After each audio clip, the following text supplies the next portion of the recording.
সম্পাদক শামীম ভাইয়ের নেতৃত্বে মরহুমের প্রতি শ্রদ্ধা নিবেদন করছেন ইসমিত নেতৃবৃন্দ।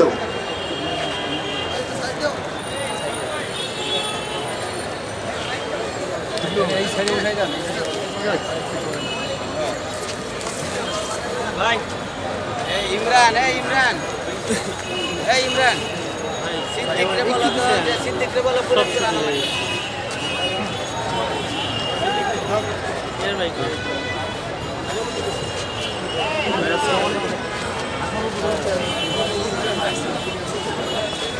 দর্শক, জাতীয় প্রেস ক্লাবের পিন্টু ভাইয়ের জানাজা শেষে বিভিন্ন সংগঠনের পক্ষ থেকে শ্রদ্ধা নিবেদন করা হলো। আমি খন্দকার মাসুদুজ্জামান, আমাদের তরফ থেকে আমরা এটা করে যাচ্ছি ইনশাল্লাহ। আমরা তাই থ্যাংক ইউ।